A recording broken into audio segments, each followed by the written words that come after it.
what advice would you have to those women who might be having doubts about themselves entering this industry? What would you give? Well, it's bigger than the industry, Justin. I feel like Yeah. women have so much pressure on themselves. Like I have such bad imposter syndrome. You could lay all the shit that I've accomplished on a piece of paper, and I feel like that's not me. I didn't do all those things.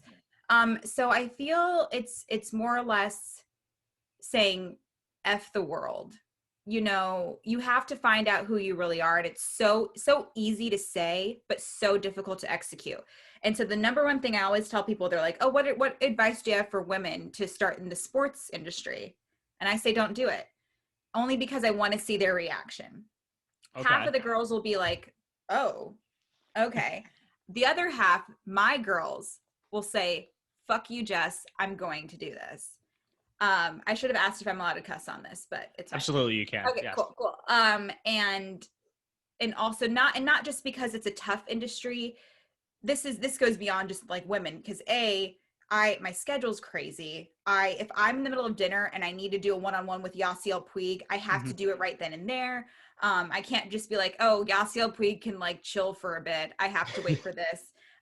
So it's just like, it's tough. And the more and more I continue to do that, the more opportunities are presented, and that's going to ruin your social life. My dating life isn't great. I mean, it's not like it's not great. It's just hard to date. It's hard to, of course, yeah, make friends. And I needed a Rachel Lube in my life beyond just the podcast. Like she just gets me and I get her. And it's just because we're in this unique industry, unique situations where we do have women looking up to us.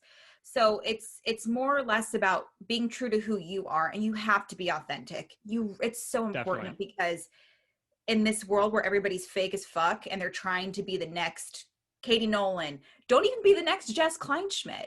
Right. Be the first you. And that's when I switched. That's when I noticed opportunities started opening up for me.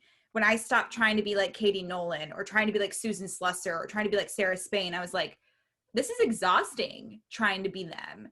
And it's so so hard to do too, because you see their success and you're like, oh, that's the spot I want to be in. But you kind of have to carve your own role. Otherwise people can be like, we already have a Sarah Spain. We already have a Jess Kleinschmidt. Exactly. Why do we need another?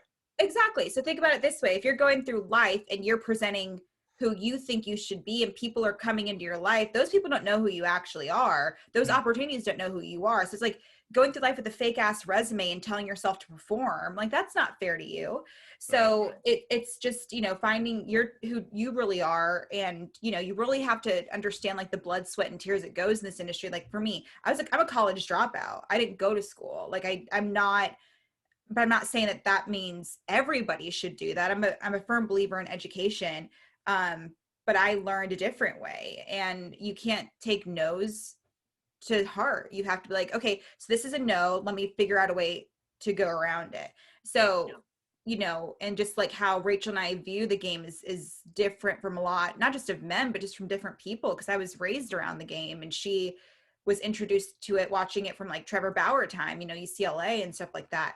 And we also we support one another, and we're very proud of each other's accomplishments. And that's so hard to find in other women.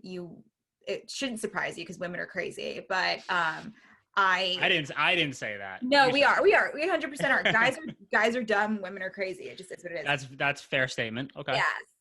All my guy friends are like, yeah, we're stupid. I'm like, hey, well, you said it. We're crazy. So it's chill.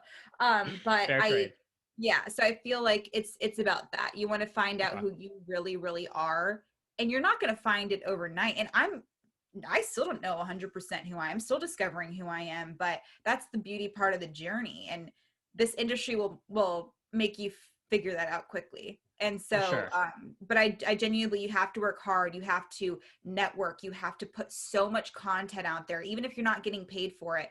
Don't be too proud. Don't go on Twitter bitching and complaining about being a woman in the industry and not work, because then you're making us look bad. We know it's bad. We know it's bad. Just go out there and do it.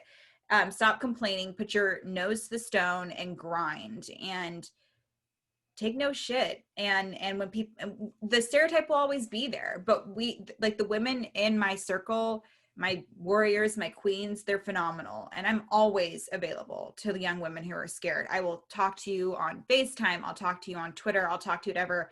Send me an email. I'm very open about that stuff, but also don't waste my time. If you want my advice and you're not going to take it or at least listen to it, then you don't belong in this industry. It's pretty simple. There's so many people that want to work here and work their asses off. Yep. And that's why so competitive. Yeah. So it's a lot. But it's possible, you know?